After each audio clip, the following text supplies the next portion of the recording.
इस झमेले में एक खास केस तुम्हारे हाथों में देने जा रहा हूँ। Food corporation officials, IAS officer, civil suppliers सब लोग वेट कर रहे हैं। सर, इतनी बड़ी बड़ी हस्तियों के बीच आप मुझे...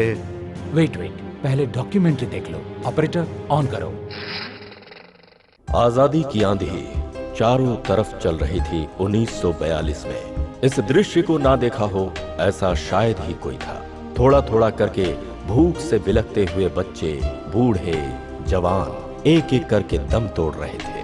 भूख से बेहाल नन्हे बच्चों का वो हाल था कि खेलने कूदने के बजाय जूठे पत्तों को आपस में एक दूसरे से नोचते थे। उंगली थाम के साथ चलने वाले छोटे भाई के हाथों से बड़ा भाई निवाला छीन रहा था। आजादी की लड़ाई में जो तबाही मची थी उसका सबूत इससे बढ़कर और क्या होगा। हिंदुस्तान की जनता ने हारने के बाद भी हार नहीं मानी। जिंदगी से लड़ाई चलती रही।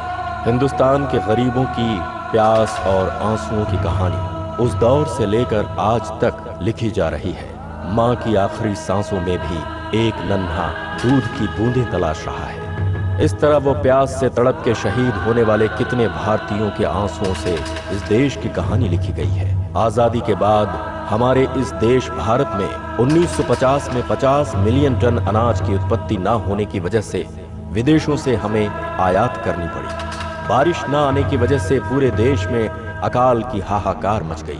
हमारे इंजीनियर जमीन से ही वर्षा करवाकर विमानों से बीज बोकर खेती करने लगे। परिणाम अच्छा रहा। लालची नेताओं की आंखें और बड़ी हो गईं। अनाज के गोदामों को देखकर फिर भी गरीबों के मुंह में निवाला नहीं पहुंचा।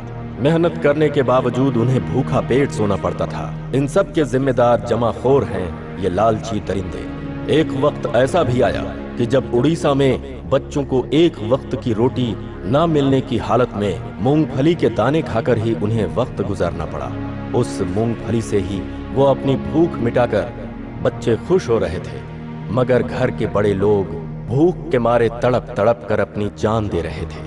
कब खत्म होगा ये सिलसिला जो आज भी बदस्तूर जारी है? मिस्टर शक्ति, एक्सप्लेन द प्रेजेंट सिचुएशन।